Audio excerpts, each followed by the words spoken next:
जय हिंद दोस्तों, कैसे हैं आप सब। आज हम 4 धामों में से एक धाम जो कि उड़ीसा में स्थित पुरी जिले के अंतर्गत जगत के नाथ यानी कि जगन्नाथ स्वामी की बात करने जा रहे हैं। दोस्तों आज की वीडियो में हम जानेंगे कि हमको जगन्नाथपुरी कैसे पहुंचना है, जगन्नाथपुरी में हम रुके कहाँ, जगन्नाथ स्वामी जी के दर्शन कैसे करें, जगन्नाथ में खाने पीने की क्या व्यवस्था है और हम पूरी जगन्नाथ में कहाँ घूमे और अंत में यह भी जानेंगे कि जगन्नाथ स्वामी का दर्शन करने के लिए हमको कुल खर्चा कितना लग जाएगा।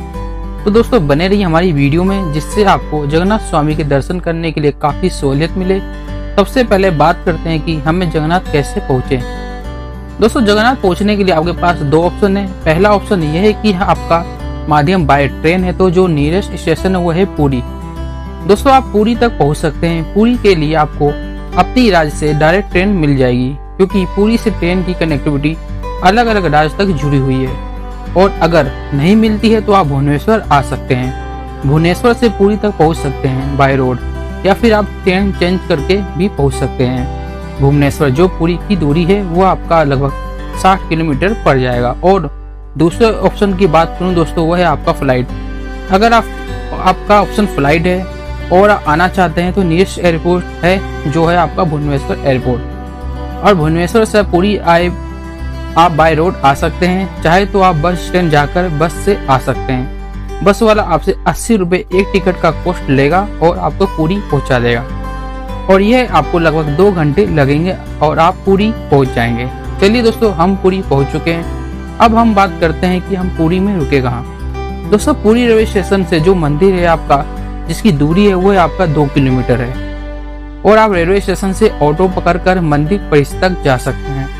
ऑटो वाला आपसे 40 रुपए से 50 रुपए लेगा और आपको मंदिर परिसर छोड़ देगा। सबसे पहला प्रश्न ये आता है कि हमको वहाँ पे स्टे कहाँ करना है। दोस्तों यहाँ पर स्टे करने के लिए आपके पास 2 तरीके हैं। मैं दोनों तरीकों को आपको बता देता हूँ। आपको जो भी उचित लगे आप उस हिसाब से रुक सकते हैं, अपने बजट के अनुसार और आप अपने सुविधा अनुसार। पहला तो यह है कि आप मंदिर के आसपास होटल लेते हैं तो वहाँ पर आपको सबसे सस्ते होटल मिल जाएंगे, और साथ ही साथ आपको धर्मशालाएं भी मिल जाएंगे। अगर मैं धर्मशाला के कॉस्ट की बात करूं, जो कि सबसे सस्ता वो है आपका 200 से लेकर 500 रुपए तक धर्मशाला मिल जाएगा। और वहीं अगर मैं आपके होटल की बात करूं दोस्तों, वह आपका 400 से लेकर 2000 तक मिल जाएगा। मंदिर परिसर के आसपास दूसरा ऑप्शन है दोस्तों, मंदिर परिसर के आसपास रुकने के लिए वो है मंदिर ट्रस्ट का भक्त निवास, जो कि मंदिर परिसर के आसपास ही है। और 3 भक्त निवास है, जिसका नाम है नीलाद्री भक्त निवास, गुरीचा भक्त निवास और नीलाचल भक्त निवास। इन तीनों भक्त निवास में आप अपनी ऑनलाइन बुकिंग करा सकते हैं इस वेबसाइट पर जाकर, जो है www.jagannath.nic.in। अपने रूम की बुकिंग पहले ही करवा सकते हैं, या फिर अगर आप ऑनलाइन नहीं कराना चाहते तो आप ऑफलाइन भी करवा सकते हैं। दोस्तों अगर मैं कॉस्ट की बात करूं तो तीनों भक्त निवास की 650 से लेके 1200-1300 तक का रूम अवेलेबल हो जाएगा। एसी नॉन एसी दोनों ही यहाँ पर आपको रूम मिल जाएंगे, तो आप भक्त निवास में बुकिंग करा सकते हैं। दोस्तों ये तो था मंदिर परिसर के आसपास रुकने की व्यवस्था। दूसरा है दोस्तों वहाँ पर फेमस पुरी का बीच, यानी कि आप बीच का आनंद उठाना चाहते हैं तो अगर आप बीच के आसपास होटल लेना चाहते हैं तो आप वहाँ पर रुक सकते हैं। बीच के आसपास जितने भी होटल हैं उसको कहा जाता है मरीन ड्राइव लाइन। तो मरीन ड्राइव लाइन के आसपास काफी कॉस्टली होटल देखने को मिलेंगे, लेकिन आपको नज़ारा बीच का चाहिए तो आप वहाँ पे स्टे कर सकते हैं। अगर होटल के रेट की बात करूँ तो दोस्तों यह आपको 1000 रुपए से स्टार्ट होते हैं और आपको 4000, 5000, 6000 तक के होटल देखने को मिल जाएंगे पूरी बीच के आसपास। और ये बात करते हैं कि दोस्तों जो पूरी बीच है और जो जगन्नाथ स्वामी का मंदिर है, इन दोनों की जो दूरी है लगभग 2 किलोमीटर पड़ जाएगा। तो दोस्तों ये आप पर निर्भर करता है कि आपको मंदिर परिसर के आसपास रुकना चाहते हैं या फिर पुरी के बीच के आसपास रुक सकते हैं, वो आपके ऊपर है। चलिए दोस्तों दर्शन करने से पहले थोड़े से समुद्र के खारे पानी में स्नान करते हैं। दोस्तों समुद्र के बीच जो है वहाँ पर जा सकते हैं। वहाँ पर बीच पर कुछ समय बिताइए और वहाँ एंजॉय कीजिए। वहाँ पर कैमल राइडिंग भी आप कर सकते हैं, और साथ ही साथ वहाँ के नारियल पानी भी बहुत फेमस है, तो वह भी आप पीजिए।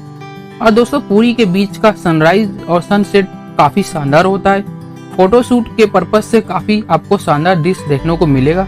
अगर आप मॉर्निंग के टाइम पर या इवनिंग के टाइम पर जाते हैं तो सनराइज और सनसेट को मिस मत करिएगा।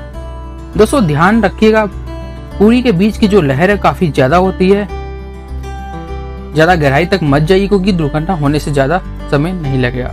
तो आप बीच के किनारे पर रह के ही आनंद लीजिए और फैमिली के साथ, फ्रेंड के साथ एंजॉय करिए। और अब बढ़ते हैं दर्शन की ओर। दोस्तों दर्शन करने से पहले आपको कुछ चीजों में बताना चाहूंगा।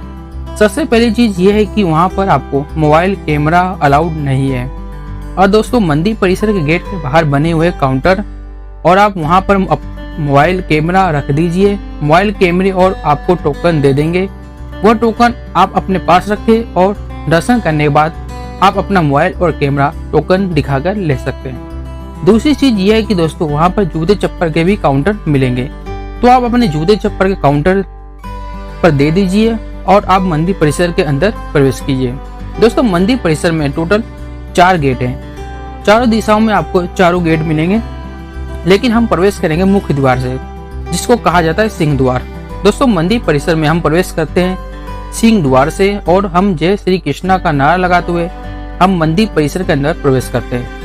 जगन्नाथ स्वामी के दर्शन करने के लिए दोस्तों एक चीज यह बताना चाहूंगा, यहाँ पर आपके साथ बच्चे या बुजुर्ग हैं तो थोड़ा सा आपको उनका ख्याल रखना पड़ेगा, क्योंकि जगन्नाथ में लाइन जैसी मुझे देखने को नहीं मिली, क्योंकि वहाँ पर धक्का मुक्की काफी ज्यादा होती है, जिससे छोटे बच्चे या फिर बुजुर्ग नीचे दब जाते हैं। दोस्तों वहाँ पर थोड़ा सा हिसाब से चलना होगा।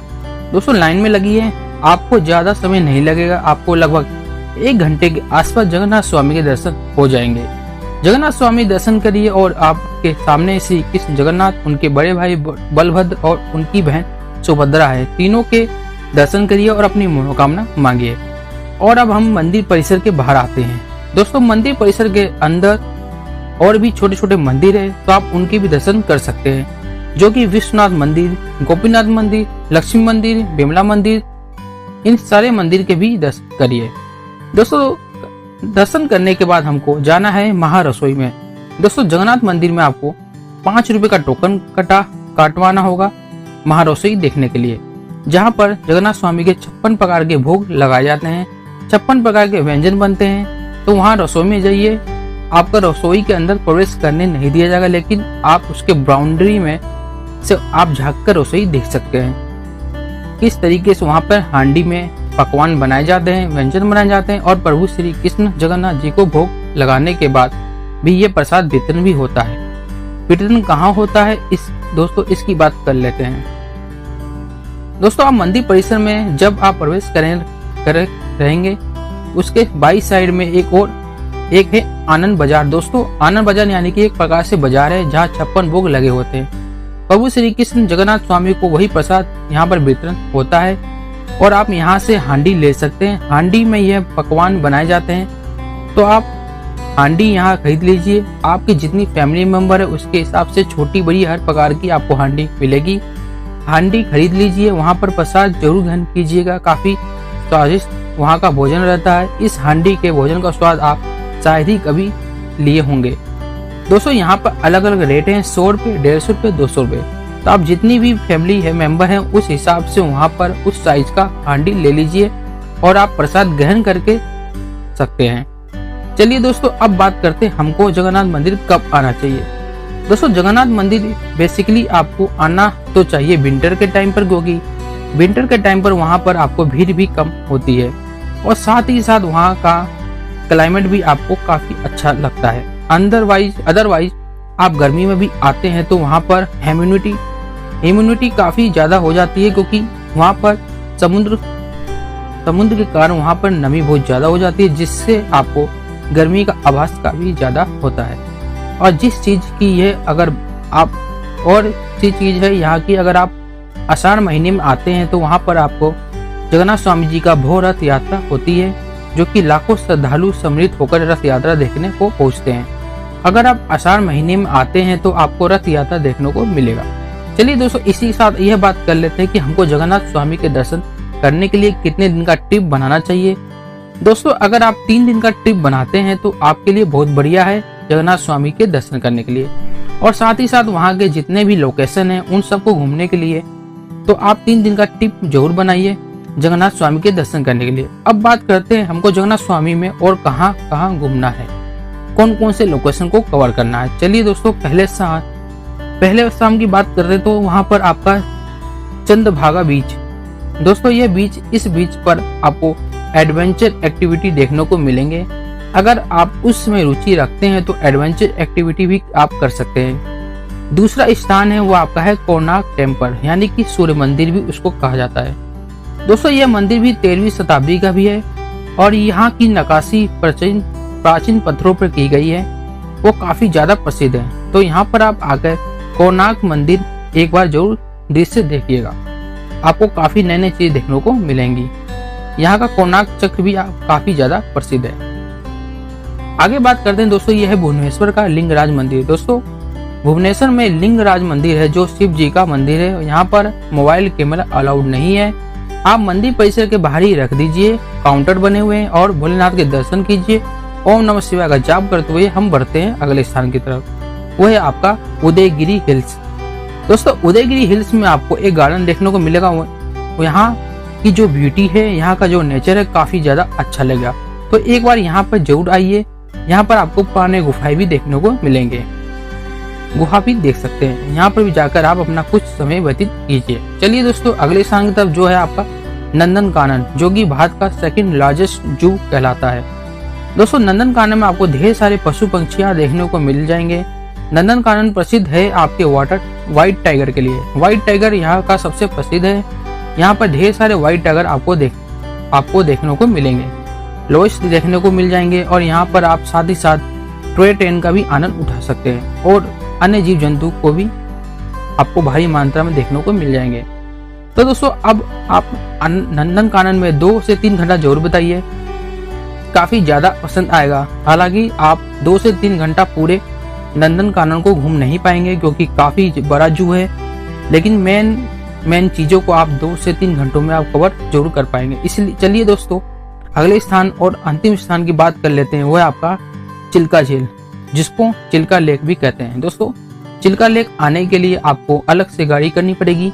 गाड़ी कैसे करनी है अभी मैं आपको आगे बता देता हूँ। दोस्तों चिल्का लेक में आपको बोट से जाना पड़ेगा। आपको संगम पर, जहाँ पर चिल्का झील और समुद्र का संगम होता है, यानी कि दोनों का मिलाप होता है। दोस्तों उस पॉइंट तक जाने के लिए आपको बोट वाला 250 रुपए एक व्यक्ति का लेगा। तो आप वहां तक जाइए, वहां पर आप कुछ समय व्यतीत कीजिए और वहां एंजॉय कीजिए। तो दोस्तों ये सारे पॉइंट्स थे आपके जगन्नाथपुरी के साथ साथ आपको कवर करना है। अब बात करते हैं दोस्तों इन सारे जगहों पर घूमने के लिए हमारा साधन क्या होगा। दोस्तों यहाँ पर आपके पास 2 ऑप्शन है। पहले ऑप्शन की है कि दोस्तों वहां पर बस चलती है जो कि 200 रुपये पर पर्सन कॉस्ट लेती है और पूरी बस बुक हो जाने के बाद वो आपको इन सारी जगह को कवर करवा देती है, सिवाय चिल्का झील को छोड़कर, क्योंकि चिल्का झील इस ट्रिप के साथ नहीं हो सकता क्योंकि इसकी दूरी भी ज्यादा है और साथ ही साथ यहाँ जाने के लिए आपको समय भी ज्यादा लगता है। चिल्का झील को आपको तीसरे दिन में प्लान करना है। दूसरे डे में आपको इन सारी जगह घूमना है। और दूसरा ऑप्शन की बात करूं दोस्तों, वो है आपका टैक्सी। दोस्तों आपका टैक्सी करके इन सारी जगह को घूम सकते हैं। टैक्सी वाला आपसे 2000 से 2500 लेगा और 4 से 5 पॉइंट पर घुमा देगा। तो दोस्तों अब बात करते हैं कि हमको चिल्का झील कैसे पहुंचना है। दोस्तों चिल्का झील जाने के लिए आप बस कर सकते हैं जो कि पैसेंजर बेसिस पर चलती है, या फिर आप ऑटो टैक्सी कर सकते हैं, बुक कर सकते हैं या बुक करा के जा सकते हैं। चिल्का झील का जो ऑटो टैक्सी का किराया होता है वो आपका 1200 से 1500 लेते हैं आपको चिल्का झील ड्रॉप करने के लिए और आपको वापस आपके स्थान पर छोड़ देंगे। चलिए दोस्तों लास्ट बात कर लेते हैं, हमें जगन्नाथ स्वामी के दर्शन करने के लिए कुल खर्च कितना आएगा। दोस्तों अगर आप 3 दिन का स्टे बनाते हैं तो आपका एक व्यक्ति का जो खर्चा आएगा वो आपका 3000 से 4000 आ जाएगा पूरी जगन्नाथपुरी घूमने के लिए। दोस्तों इस कॉस्ट में ना तो मैंने किसी तरह के रेल का टिकट, ना ही किसी तरीका फ्लाइट का टिकट और ना ही किसी तरीका कोई भी टिकट ऐड किया है और ना ही किसी तरीका मैंने शॉपिंग ऐड किया है। मैंने इस फेयर में आपका सिर्फ और सिर्फ 3 दिन का यात्रा में पूरी होने वाले खर्चों की बात की है, जो कि आपका 3000 से 4000 में आराम से जगन्नाथ की यात्रा कर लेंगे। तो दोस्तों ये था पूरी जगन्नाथ की यात्रा का संपूर्ण वर्णन। तो दोस्तों इससे पहले आप किसी और वीडियो में खो जाए हमारे चैनल को सब्सक्राइब कर देना और दोस्तों मेरे चैनल को आगे बढ़ाने के लिए मेरे चैनल को जरूर सब्सक्राइब कर देना। आप लोगों का प्यार हमें मिलता रहेगा तो हम इस तरह के वीडियो आपके लिए लाते रहेंगे। दोस्तों फिर मिलते हैं नई यात्रा के साथ, नई वीडियो के साथ। तब तक के लिए जय हिंद दोस्तों।